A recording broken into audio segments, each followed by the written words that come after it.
기도원에 대한 기록은 사사기 6장에서 8장까지 길게 할애하고 있기 때문에 간략하게 한번 말씀을 드려보겠습니다. 이스라엘 백성들이 또다시 여호와의 목전에 악을 행하는 모습이 기록이 되어져 있습니다. 그것이 이제 6장 1절에서부터 시작이 되어지지요. 그리고 나서 1절 후반줄부터 5절까지 말씀에서는 여호와 하나님께서 이스라엘을 7년 동안 미디안의 압제 속에 살아가게 만드십니다. 그리고 6절부터 7절까지 말씀에는 이스라엘 자손이 미디안을 인하여 고통을 당하지요. 압제를 당하니까요. 그래서 하나님 앞에 살려달라고 부르짖습니다. 그리고 8절부터 보면 여호와 하나님께서 한 선지자를 보내시고요. 그리고 이스라엘 자손을 그 선지자로 하여금 책망케 하십니다. 결국 하나님이 이스라엘 백성들의 악행을, 죄악을 책망하시지요. 그리고 나서 이제 11절 후반절의 말씀에 보면 여호와의 사자가 기드온을 부르셔서 사사로 세우시는데 특이한 점은 뭐냐? 여호와 하나님 앞에 부름받은 이 기드온은 그냥 덜커덕 내가 사사로 일하겠습니다 라고가 아니라 하나님께 계속 여쭙습니다. 계속 여쭈어요. 어떤 편에서는 하나님 앞에 불평도 내뱉지요.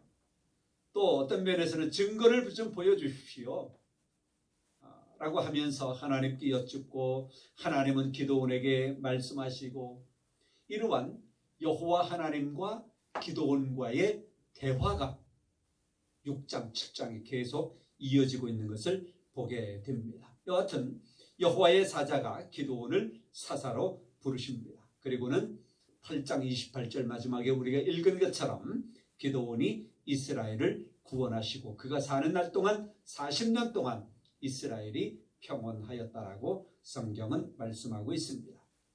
이 방대한 말씀에서 저는 오늘과 다음 주 2주에 걸쳐서 기드온에 대한 2가지 내용만 설교하려고 합니다.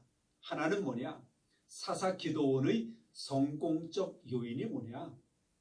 그가 성공할 수 있는 요인이 뭐냐? 그거 3가지 오늘 말씀을 드리고요. 다음 주에는 성공만 한 것이 아니에요. 기드온이 실패도 있는데 기드온이 실패한 요인 3가지가 뭐냐? 성공한 원인 3가지도 있고요. 실패의 원인 3가지도 있습니다. 그건 다음 주에 이제 말씀을 드리려고 합니다. 그래서 오늘은 사사 기드온의 성공적 요인 3가지가 뭐냐? 본문을 다 읽지는 못했습니다만은 3가지를 간략하게 말씀드리면요. 첫째는요. 그때 당시에 이스라엘 백성들에게는 아주 희귀했던 하나님이 직접 말씀하심이 아주 희귀했던 그러한 시기에 기드온은 여호와 하나님의 말씀을 주의 깊게 듣고 그 말씀에 복종했다는 겁니다. 하나님의 말씀에 주의 깊게 듣고 그 말씀을 복종하는 거예요. 6장 27절로 넘어가서 한번 보시겠습니까? 6장 27절에 보니까 제가 빨리 읽어볼게요. 이제 기드온이 종 10사람을 데리고 여호와께서 그에게 말씀하신 대로 행하되 그의 아버지의 가문과 그 성읍 사람들을 두려워하므로 이 일을 감히 낮에 행하지 못하고 밤에 행하리라. 기드온이 여호와께서 그에게 말씀하신 대로 행하되 그렇게 말씀하잖아요.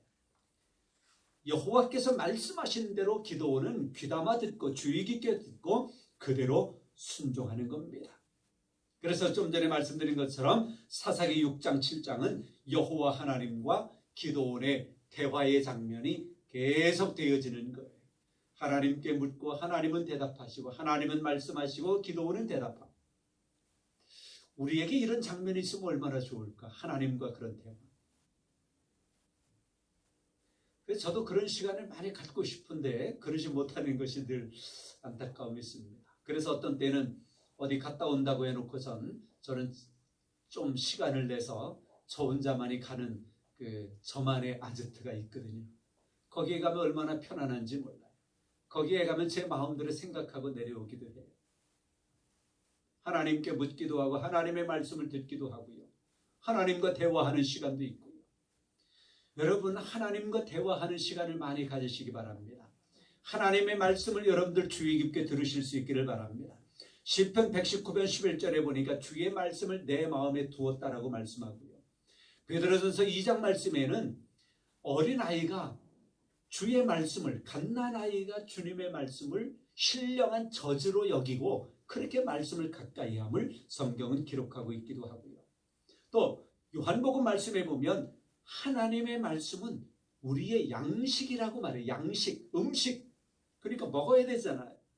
그래서 예레미야, 에스겔 같은 경우는 특별히 하나님의 말씀을 먹었다라고 하는 가까이 하는 면들을 얼마나 많이 보는지 몰라요. 제가 몇 번 말씀드렸잖아요.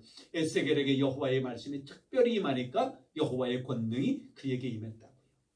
하나님의 말씀이 여러분들에게 그렇게 임하시기를 바랍니다. 주의 깊게 보시기 바랍니다. 그 다음에 두 번째 그가 성공할 수 있었던 요인은 뭐냐?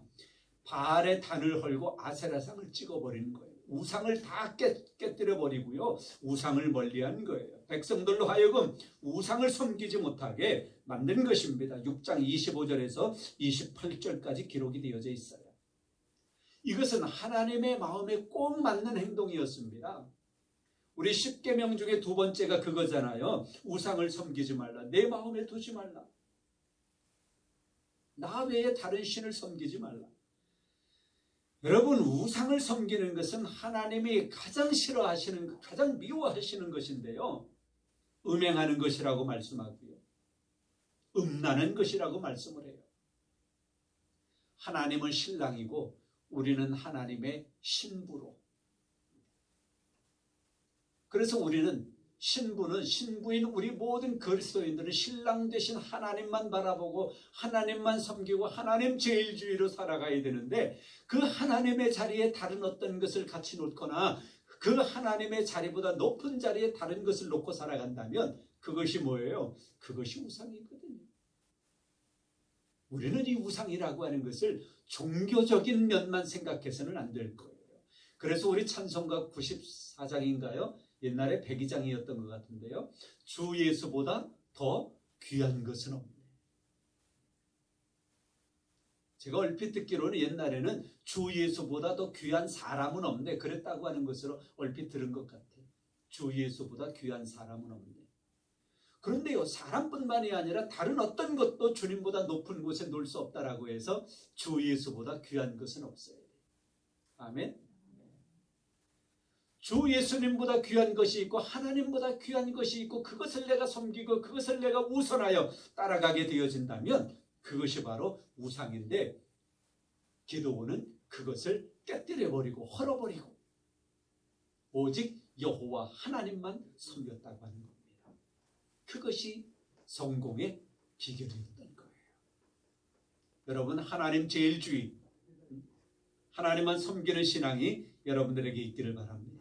세 번째 성공의 요인은요, 그의 아버지 그리고 사회적인 모든 이득을 다 희생한 겁니다. 다 버린 거예요. 28절에서 30절까지로 볼 수가 있는데요. 자신의 이점을 하나님을 위해 희생할 줄 아는 마음, 그것이 하나님께서 원하시는 것, 하나님을 위한 것이 아니라고 한다면 세상에서 누릴 수 있는 누림, 세상에서 얻을 수 있는 이익, 이러한 것들을 하나님 뒤로 놓을 줄 아는 그런 희생이 우리에게 있어야 하는 것입니다. 여러분, 신약성경에서 사도 바울을 배우시잖아요. 사도 바울은 얼마나 좋은 이력들을 가지고 있습니까? 그러나 주님을 위하여서 배설물로 여길 줄 아는 그런 마음, 아무것도 아닌 것처럼 여길 줄 아는 마음. 그래서 제 개인적으로 아주 예전에 싫어하던 용어가 있어요. 뭐냐, 어떤 교회 보니까 아무개 목사 그러지 않고 아무개 박사 그래 놨더라고. 아이고, 교회에서 박사가 뭐가 중요한가, 그런 생각을 했어요. 아마 그분은 그걸 좀 드러내고자 했던 모양이지요. 그냥 목사면 되는데. 세상을 위하여 우리는 세상적인 것을 많이 가져야 되지만 하나님을 위하여 하나님 안에 살아갈 때에는 하나님의 것만 있으면 되는 거잖아요. 하나님, 여호와, 예수 그리스도 그 이름만 가지면 되는 거잖아요. 세상의 것을, 세상의 누림과 세상의 이득을 하나님보다 높은 자리에 놓으면 안 되는 것이 우상이었던 것처럼 마찬가지로 기도는 아버지와 사회적인 누림 이득을 희생했습니다. 없는 것으로 여겼다는 것입니다. 이런 희생정신이 7장 2절부터의 말씀에 보면 이제 우리가 더 자세하게 볼 수가 있는데요. 미디안과의 싸움에서 야, 미디안과 전쟁할 텐데 전쟁에 자원할 사람 나와 그러니까 몇 명이 나왔어요. 무려 32,000명이 우르르 몰려 나오는 거야. 미디안과 싸우겠다. 그런데 하나님은 아니야. 32,000명 아니야. 너무 많아. 300명을 출연하시잖아요. 그런데 그것도 물을 먹으라고 하는데 물을 핥아먹는 사람들, 아주 특이한 방법으로 물을 먹는 사람들 300명 정예 부대를 선발하게 되어지는 것입니다. 32,000이라고 하는 이 군대 얼마나 좋아요. 이게 뭐냐? 이것이 세상적인 이득입니다. 세상적인 누림이에요. 32,000명이 나가 싸우면 얼마나 좋아. 그러나 하나님의 방법은 300명이거든요. 우리의 생각은 세상적으로 많은 것, 높은 것, 더 누리는 것, 세상적으로 그것을 우리는 원하지만 하나님의 방법은, 하나님의 뜻은 300명이었다는 것. 하나님을 위하여, 여호와를 위하여 아버지와 사회적인 누림 이득을 희생할 줄 아는 이 기도원, 이런 정신을 가지고 있었기 때문에 그는 미디안의 두 방백과 두 왕을 패배시켰고요. 결국 6장 34절에서 여호와의 영이 기드온에게 임하는 놀라운 은혜가 있었습니다. 그로 인하여 미디안을 굴복시키고 이스라엘을 40년 동안 평안하게 만들었습니다. 이런 기드온의 성공적인 요인 3가지, 이것은 누구를 위한 것입니까? 여호와를 위하여. 24절에 6장 24절에서 우리가 읽었잖아요. 기드온이 여호와를 위하여. 여러분이 여호와를 위하여, 여러분의 이름을 넣고 여호와를 위하여. 김봉기가 여호와를 위하여. 시작. 김봉기라고 한 사람 있습니까? 다시 한번. 김봉기가 여호와를 위하여. 그렇게 되어지면 하나님이 도우실 줄 믿습니다. 하나님이 역사하십니다. 하나님이 책임지십니다.